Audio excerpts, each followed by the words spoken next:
স্বাগত জানাচ্ছি খাতুনগঞ্জ থেকে মতো ছেলে, সাথে আছে আমি শামীম জাহেদি। সরকারি কর্মকর্তা কর্মচারীদের জন্য সর্বোচ্চ ৭৫,০০০ এবং সর্বনিম্ন ৮,২৫০ টাকা মূল বেতন সুপারিশ করেছে সচিব committee.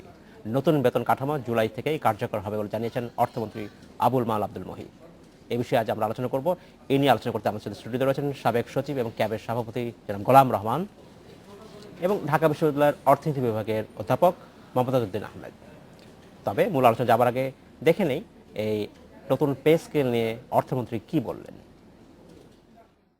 No action I'm going to take on this report till after the 4th of next month. Implementation of the recommendations of the Pay and Service Commission would be effective from 1st of July. জনাব গোলাম রহমান এবং জনাব মমতাজ উদ্দিন আহমেদ, আপনাদেরকে স্বাগত জানাচ্ছি এই অনুষ্ঠানে। কেমন আছেন আপনারা? ভালো। আচ্ছা, জনাব গোলাম রহমান, প্রথমে আপনাকে শুরু করতে যাচ্ছি। আপনি সরকারের সচিব ছিলেন দীর্ঘদিন, আপনি ছিলেন অ্যান্টি কারাপশন কমিশনের চেয়ারম্যানও ছিলেন। তো দীর্ঘ এই কর্মজীবনে আপনি বিভিন্ন সময় পে স্কেল দেখেছেন এবং হয়েছে কার্যকর। আমি আপনাকে যে বিষয়টা আপনি আজকে প্রশ্ন করতে চাই, যখন একটা নতুন বেতন কাঠামো ঘোষণা করা হয়, আমরা ধরে নেই যে এর ফলে যারা কর্মচারী কর্মকর্তা আছেন তাদের এক ধরনের এফিসিয়েন্সি বাড়বে। কখনো কি বেতন বাড়ানোর সাথে সাথে এই তাদের যে এফিসিয়েন্সি বাড়ানো উচিত বা এর যে একটা কেপিআই, এটা কি কখনো যোগ করা হয়েছে? ঠিক, এফিসিয়েন্সি বাড়বে সাথে সাথে এটা বলা বোধহয় কঠিন। তবে বেতন বাড়লে অধিক মেধাবীরা সরকারি কর্মচারীতে সরকারি চাকরিতে আসে উৎসাহিত হবে এবং তার ফলে লং রানে এটার একটা সুফল আসবে।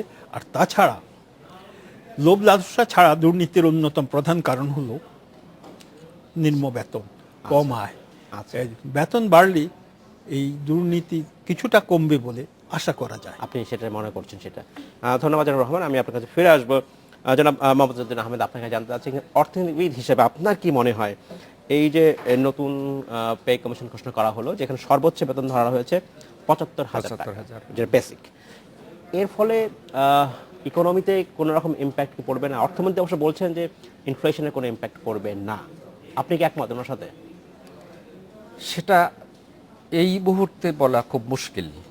আচ্ছা, কেন? তার কারণ হচ্ছে যে পে স্কেল নতুন হয়ে একবার তো বেতন বেড়েছে প্রায় ডাবল, দ্বিগুণ, অলমোস্ট দ্বিগুণ। তো এটা যখন ইমপ্লিমেন্টেশন হবে তখন তো অনেক টাকা সার্কুলেশনে যাবে।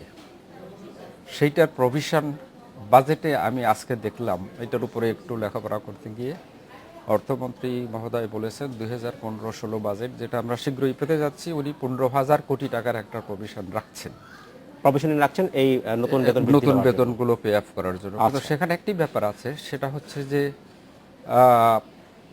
এগুলো বেসিক পে, এর সাথে অনেক রকমের ফ্রিঞ্জ বেনিফিটস আছে, রাইট? সেটাও একটা অনেক বড় অঙ্কের, কারণ আমরা জানি বাড়ি ভাড়া 40 ভাগ, কিন্তু এই পে স্কেলে কতটা কি করা হয়েছে, কমে তো নাই, বাড়াই খুব স্বাভাবিক। আচ্ছা, ইত্যাদি মিলিয়ে আমি যেটা মনে করি সেটা হচ্ছে যে একটা ইনফ্লেশনারি ইমপ্যাক্ট হওয়া কোয়াইট পসিবল। আমি বলছি এই জন্য যে আপনি যখনই বাজারে নতুন টাকা আসবে, this has to be supported by new goods coming into the market. আমরা অর্থনীতিতে যেটা শিখেছি বা পড়াই, যেটা বলছেন বাড়বে না, আপনার কি মনে হয় তাহলে কিসের ভিত্তিতে উনি বলছেন? উনি কি এটা বলছেন যে এই মুহূর্তে উনি যেটা বলেছেন আমার সেটাও মনে আছে, সেটা হচ্ছে যে এই যে বেতন কাঠামো যেটা ধার্য করা হয়েছে, এতে যেই এক্সট্রা এক্সপেন্ডিচার সরকারের হবে সেটা সার্বিক সরকারি ব্যয়ের অত্যন্ত ছোট একটা অংশ। এইটা আমি খুব একটা সাবস্ট্যান্টিভ স্টেটমেন্ট হিসাবে অ্যাকসেপ্ট করি না। আচ্ছা, কিন্তু আপনি বলছেন যে ইনফ্লেশন বাড়বে, বাড়তে পারে, আমি বলছি না বাড়বে, আমি বলছি যে বাড়ার হাই পসিবিলিটিস আছে। বাড়তে পারে, নাও পারে। আপনি নাও পারে কেন? এই কারণে টাকার সার্কুলেশনে বাড়বে, মানে সাধারণত কিছু টাকা আসবে। যখনই বাড়ার অন্যতম কারণ টু মাচ মানি যদি টু ফিউ গুডস এর চেঞ্জ করে, সেই কথাটাই আমি বলেছি, দাম বাড়বে। আচ্ছা, দাম বাড়বে।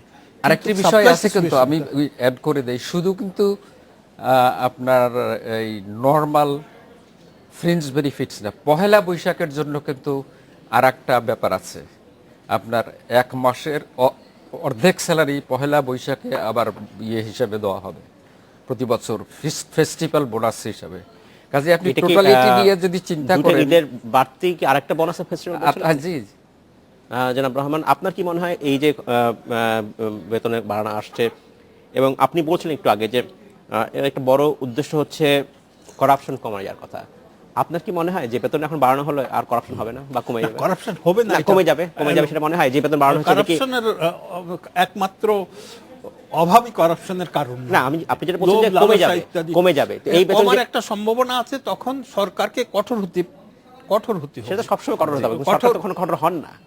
কঠোর হতে হবে, এবং তখন যদি জীবন ধারণের জন্য যে ন্যূনতম ব্যয়, সেই ব্যয়ের পরিমাণ আপনার কি মনে হয় এখন যে বেতনটা বাড়ানো হলো, এখন যে স্কেল করা হলো 20টি গ্রেডে যেটা করা হলো, এটা কি ন্যূনতম জীবন ধারণের জন্য যথেষ্ট আছে আপনার কাছে মনে হয়?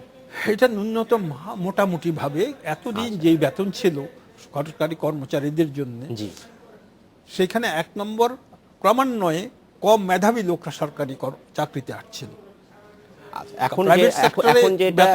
এখন যেটা নতুন স্টার্টিং স্কেল যেটা দেওয়া হলো প্রথমেই, যেটা আমি বলি, সেইটা কি এর মাধ্যমে কি মেধাবীরা যারা ট্যালেন্ট তারা কি এখন সরকারি চাকরিতে আসতে উৎসাহ বোধ করবে?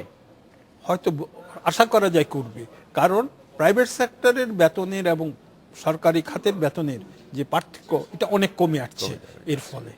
এই যে আমরা যে কথাগুলো আলোচনা করছি যে এটা হতে পারে, ওইটা হতে পারে, করাপশন কমতে পারে, মেধাবী লোকরা আসতে পারে চাকরিতে, এই জাতীয় রিসার্চ বা গবেষণা কি সরকারি দপ্তরে কখনো করা হয়? এটা আমার মনে পড়ে না যে কোনো সিস্টেমেটিক স্টাডি সোফার। আপনি প্রথমেই যে প্রশ্নটা গোলাম রহমান ভাইকে কাছে উত্থাপন করেছিলেন যে বেতন বাড়লে আমাদের সরকারি কর্মকর্তা কর্মচারীদের এফিসিয়েন্সি বেড়ে যাওয়ার কথা, এই ধরনের কোনো সিস্টেমেটিক স্টাডি যে relationship between increase in pay and increase in efficiency of the workers for which the pay rise takes place, এই ধরনের একটা অ্যানালিটিক্যাল স্টাডি হওয়া খুব জরুরি। তাহলে আমরা একটা মোটামুটি নির্ভরতার সাথে কথা বলতে পারতাম। আর আরেকটা প্রশ্ন যেটা একটু আগে করলেন আপনি, যে বেতন বাড়লে করাপশন কমে যাবে, এটার সম্ভাবনা কতটুকু? সেটা সম্ভাবনা করাপশন কমাচ্ছে, আমি বরং গোলাম রহমান ভাইয়ের প্রথম উত্তরটা বেশি জোর দিব যে আরও মেধাবী লোক সরকারি কর্মকর্তা হিসাবে উৎসাহিত হবে এই ধরনের জবে আসার জন্য। তবে এগুলি হচ্ছে ভ্যালু জাজমেন্টের ব্যাপার। আচ্ছা, at the end of the day একেবারে অনুমান নির্ভর। সেই গবেষণাটা নেই। জনাব রহমান, আপনি দীর্ঘদিন সরকার কাজ করেছেন, সচিব ছিলেন দীর্ঘদিন, অনেক বড় বড় পদে কাজ করেছেন। আপনার কি অভিজ্ঞতা বলে যখন এই ধরনের কাজ করা হয়, সরকার দিক থেকে চিন্তা করা হয় না মানে এর ফলে কি বেনিফিট হবে সেটা কি তৈরি করা হয় কিনা, বা আপনি যেটা বলছিলেন যে আদৌ মেধাবী লোক আসবে কিনা, এখন কি মেধাবী লোক আসছে না সরকারি চাকরিতে? না, সরকারি কর্মচারী যে মেধাবী লোক একবারে আসছে না তা নয়, তবে এখন দেখা যাচ্ছে আমি যখন সরকারি চাকরিতে যোগ দিয়েছি সে সময় একমাত্র সরকারি ছিল, এমপ্লয় আর ছিল না তখন নট নেসেসারিলি, তখন আমি যখন ম্যাট্রিক পাস করি তখন সারা দেশে মাত্র একটি বোর্ড ছিল। স্যার আপনি যদি মনে না করেন বলবেন কত সালে কথা ছিল? 1961। জি বলুন। সে সময় প্রথম যে 30 জন হতো সারা দেশে, তাদের অধিকাংশই সরকারি চাকরিতে আসতো কম্পিটিটিভ পরীক্ষার মাধ্যমে। এখন অনেক বোর্ড হয়েছে এবং অনেক মেধাবী ছাত্র হয়েছে, কিন্তু প্রথম যারা হয় 30 জন বা 100 জনের মধ্যে খুব কমই সরকারি চাকরিতে আসে। বেশিরভাগ লোক বিদেশে চলে যায় অথবা বেসরকারি খাতে যায়। আমরা যে ইস্যুগুলো এতক্ষণ আলোচনা করলাম এছাড়াও কিন্তু দুটো তিনটে জিনিস আছে ছোটখাটো, যেমন NPSC, তো national pay and services commission recommend করেছিল যে গ্রেডস অফ পে 20টা থেকে 16টাতে কমানো হবে। সেটা করা হয়নি, রিভিউ কমিটি এটাতে রাজি হয়নি। আর আরেকটা বিষয় ছিল যে টাইম স্কেল, ওটা আমি আসবো, এবং আরেকটা হলো কি বলে এটাকে, সিলেকশন গ্রেড। এই দুটো থাকছে না। কিন্তু আমি স্পষ্ট, without doing any research, at least একজন সাধারণ মানুষ হিসাবে এটা খুবই একটা অনুমানযোগ্য জিনিস যে এইটা তুলে দিলে কিন্তু অনেক লোক হার্ট হবে, জনাব বিশেষ করে নিচের লেভেলে। জনাব আহমেদ, আপনাকে ধন্যবাদ। আমাদের সময় হয়েছে বিরতিতে যাওয়ার, Thank you. ফিরে এসে আমরা এখানে আবার কথা বলবো। Thank you. আমাদের সময় হলো একটি বিরতিতে যাবার, ফিরছি শীঘ্রই, সাথেই থাকবেন। স্বাগত জানাচ্ছি আরেকবার খাতুনগঞ্জ থেকে মধুশিলে। আজ আমরা আলোচনা করছি সরকারি বেতন কাঠামো নিয়ে। এ নিয়ে আলোচনা করতে আমাদের সাথে স্টুডিওতে রয়েছেন সাবেক সচিব এবং ক্যাবের সভাপতি গোলাম রহমান এবং ঢাকা বিশ্ববিদ্যালয়ের অর্থনীতি বিভাগের অধ্যাপক মোহাম্মদুদ্দিন আহমেদ। জনাব মোহাম্মদুদ্দিন আহমেদ এবং জনাব গোলাম রহমান, আপনাদেরকে স্বাগত জানাচ্ছি এই অনুষ্ঠানে আরেকবার। জনাব রহমান, আপনার কাছে প্রশ্ন করছি যে আলোচনা বিরতিতে যাওয়ার আগে আমরা যখন আলোচনা করছিলাম তখন জনাব মোহাম্মদুদ্দিন আহমেদ বলছিলেন যে সিলেকশন গ্রেড এবং টাইম স্কেল এইবারে নতুন যে বেতন কাঠামো ঘোষণা করা হলো, পে স্কেল ঘোষণা করা হলো, সেখানে এটা বাতিল করা হয়েছে এবং এর ফলে অনেকেই বলছেন যারা নিম্ন পদের কর্মচারী, যাদের সাধারণত প্রতি বছর পদোন্নতি হয় না বা যাদেরকে একই পদে কাজ করতে হয়, যেমন একজন পুলিশ কনস্টেবল, তার কখনো কোনো উন্নতি হয় না, বা চতুর্থ শ্রেণীর কর্মচারী বা তৃতীয় শ্রেণীর কর্মচারী, আমি জানি না, চতুর্থ শ্রেণীর কর্মচারী, তাদের ক্ষেত্রে এটা ক্ষতিগ্রস্ত হবে। আপনি কি এটা একমত কিনা, বা এটা দেখা হবে? এটা বোধহয় বিশেষ করে নিচের দিকের কর্মচারীদের জন্য এটা বোধহয় থাকাটা ভালো ছিল। ভালো ছিল, কারণ একটা নির্দিষ্ট সময় পর পর একটা বেতন বৃদ্ধি হবে, একটা এটা বেতন বৃদ্ধির সাথে সাথে একটা পদোন্নতি মতো আর কি অ্যাপারেন্ট কিছু হলেও এইটাতে মানুষের বোধহয় এক ধরনের সন্তুষ্টি। এবং আমরা যদি বলি সরকারি কর্মচারী কর্মকর্তার সংখ্যা যদি বলি, নিরূপণ করি, নিশ্চয়ই ওই ক্যাটাগরির মানুষের সংখ্যা বেশি। বর্তমানে সেইটা ভাবা উচিত। বর্তমানে ওদের জন্য বোধহয় টাইম স্কেলটা থাকা খুবই টাইম স্কেল ছিল। জনাব, আপনার লেটেস্ট স্ট্যাটিস্টিক্স অনুযায়ী আমাদের দেশে 14 লক্ষ সরকারি কর্মচারী, সব গ্রেডস মিলিয়ে সংখ্যাটা বেড়েছে। 10 লাখ 11 লাখ ছিল যখন শাহাদাত ভাই ক্যাবিনেট সেক্রেটারি, তারপরে এখন এটা 14 লাখ হয়েছে। আমাদের একজন দর্শক, বেশ কিছু দর্শক প্রশ্ন পাঠাচ্ছেন। একজন শিলা, উনি জানতে চাচ্ছেন, আমার কোশ্চেন হচ্ছেন 10 ইয়ার্স অফ কাজ করে তাদের কি হবে, এটা একটা প্রশ্ন ছিল। আরেকজন আলম, উনি বলছেন salary is now sufficient for government services, তার মতে সাফিসিয়েন্ট বলছেন উনি। মোহাম্মদ সাজ্জাদুর রহমান বলছেন যে আমার প্রশ্ন হচ্ছে, আমি পেপারে দেখেছি নতুন বেতন কাগজ কার্যকর হবে, কি হবে? 2 ধাপের কথা বলছেন বোধহয়। 2 ধাপে, হ্যাঁ 2 ধাপে। যারা মোহাম্মদুদ্দিন আহমেদ, আপনার কি মনে হয় যেটা অর্থনীতিবিদ হিসাবে যে বেতনটা তো সরকারের জন্য যথেষ্ট কিনা, এবং এটা কিভাবে হবে, কার্যকর হবে, এবং টাইম স্কেলের কথা যিনি বলছেন যে 10 বছর চাকরিগুলো কি হবে? এটা যে যথেষ্ট কিনা বা যথেষ্ট নয় কিনা, এটা একটা হচ্ছে রিলেটিভ কোশ্চেন। আচ্ছা, অবশ্যই অবশ্যই। আপনি আমাদের দেশের স্ট্যান্ডার্ডে যদি বিচার করেন, আমরা বলছি যে বেতন দ্বিগুণ বেড়েছে, কিন্তু জিনিসপত্র দাম সত্যিকার অর্থে 4-5 গুণ 10 গুণ বেড়ে আছে আগেই। It will be a temporary relief some sort of, without it things would have been difficult. আমি এটাকে এইভাবে দেখি। আর একটা হচ্ছে উনি বলেছেন সিলেকশন গ্রেডের কথা বা টাইম স্কেলের কথা বলছেন, যেটা এটা নিশ্চিতভাবে অনেকেরই it will work as a disincentive. ধরেন যারা প্রমোশন বঞ্চিত বিভিন্ন কারণে, তারা প্রমোশনটা না পেলেও একটা পে হাইক হয়। এবং এখানে একটা কথা আমি বলি, পে হাইকের ব্যাপারটা কিন্তু ইটস নট জাস্ট অর্থনৈতিক, এটার একটা সামাজিক প্রেক্ষাপট আছে। তার জীবন ধারণের মান নাম্বার 1।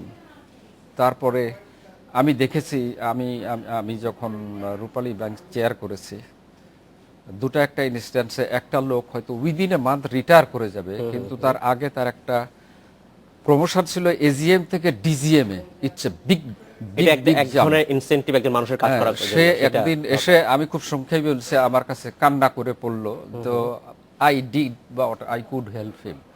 উনি শুধু একটা কথা বলে গেলেন যে স্যার, আপনি আমার মেয়ের বিয়েটা পথটা সুযোগ করে দিলেন, প্রশস্ত করে দিলেন। এই যে ব্যাপারগুলো আছে, আমি আপনার কাছে ফিরে আসবো। রহমান, আপনার কাছে আমি একটা বিষয় জানতে চাচ্ছি যে আপনি বলছিলেন যে বেতন বৃদ্ধির একটা বড় উদ্দেশ্য হতে পারে বা যেটা কাম্য, সেটা হচ্ছে মেধাবী লোকজন সরকারি চাকরিতে আসবে। তাহলে এখন সরকারি চাকরি কার সাথে প্রতিযোগিতা করছে?